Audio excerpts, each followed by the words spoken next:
রহমতুল্লাহি ওয়া বারাকাতুহু। সুধী দর্শক, আপনারা আমার নাজমুল ইসলাম চ্যানেল থেকে সবাইকে শুভেচ্ছা রইল। আম আজ আমি যে বিষয়ে বলবো সেটা হচ্ছে আম আগামী ১২ই ফেব্রুয়ারি নির্বাচনে খুব সন্নিকটে আজ আ সম্ভবত আর ৫-৭ দিন আছে এই রকমের। ৫-৭ দিন নয়, ৪-৫ দিন আছে। সুধী দর্শক,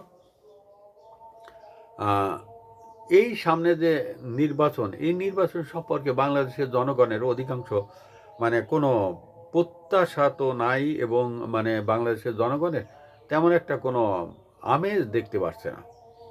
এর আগে আমরা যখন দেখেছি যে বাংলাদেশে বিভিন্ন সময় নির্বাচন, বিশেষ করে ২০০০, বিশেষ করে ১৯৯১ সাল, ৯৬ সাল, ২০০১ এবং ২০০৮-এর ইলেকশন ছিল খুব জাঁকজমকপূর্ণ, এবং তখন ঈদের মতন একটা আমেজ হতো বাংলাদেশে, এবং সেই আমেজটা বর্তমান সময়ে নেই।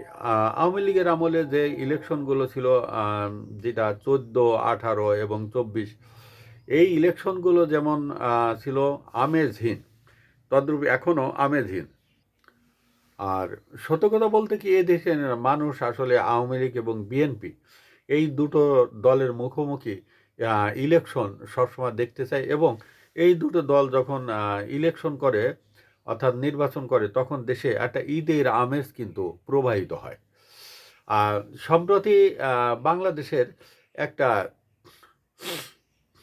বিদেশের একটা এনজিও তারা জরিপ চালাইছে যে কত পার্সেন্ট মানুষ ভোটে যোগদান করতে পারে, এবং কত পার্সেন্ট এই যে যে দলটা ইলেকশন করছে না, নির্বাচনে অংশগ্রহণ করছে না, অর্থাৎ তাদেরকে করতে দেওয়া হচ্ছে না, এবং তাদের সমস্ত কার্যক্রমকে স্থগিত করা হয়েছে, সেই দলটির নাম আছে বাংলাদেশের সবথেকে পুরাতন দল, সেই দলটির নাম আছে বাংলাদেশ আওয়ামী লীগ।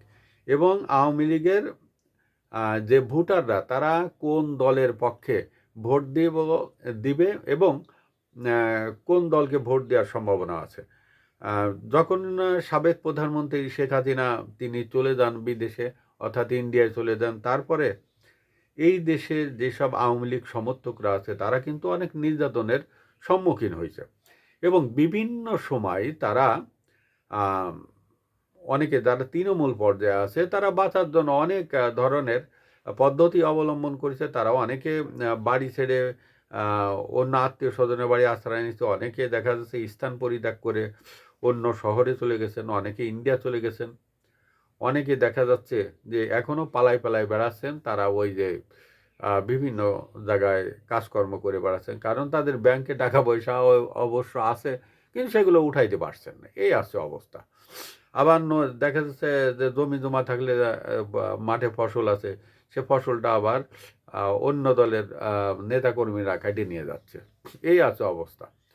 তা সম্প্রতি সেই বিদেশি একটা এনজিও তারা যে জরিপ চালাইছে, সেখানে তা জরিপের একটা ফলাফল প্রকাশ করেছে। সে ফলাফলের ভিতরে আছে 48% লোক, আওয়ামী লীগের 48% লোক বিএনপিতে ভোট দিবে, এই বিএনপিতে ভোট দিবে, এই ধরনের একটা জরিপ। জরিপটা কতদূর সত্য কতদূর মিথ্যা সেটা আমাদের জানা নেই, তবে তারা জরিপ করেছে, আমরা শুনেছি। আমরা বাংলাদেশের নাগরিক, আমাদের যতটুকু বিশ্বাস করার প্রয়োজন আমরা ততটুকু সেটা মনেই রাখিছি, প্রকাশ করছি না।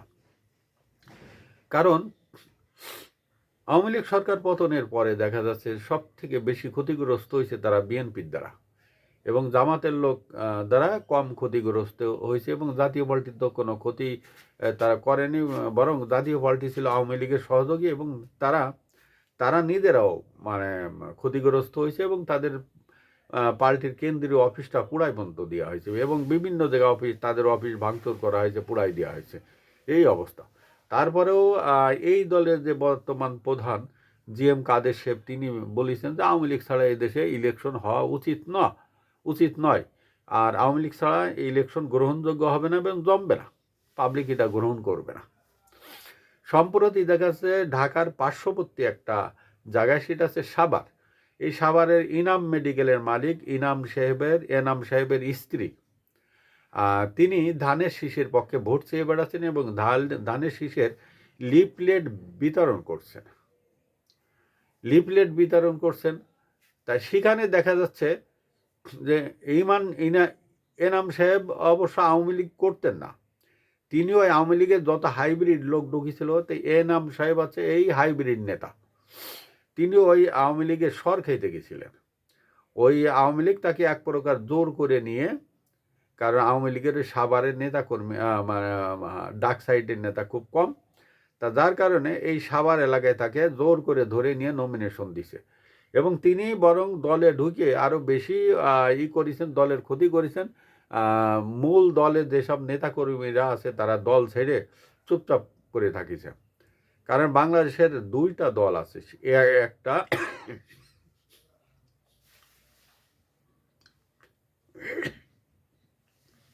সরি একটা জামাত ইসলামী এবং একটা আওয়ামী লীগ।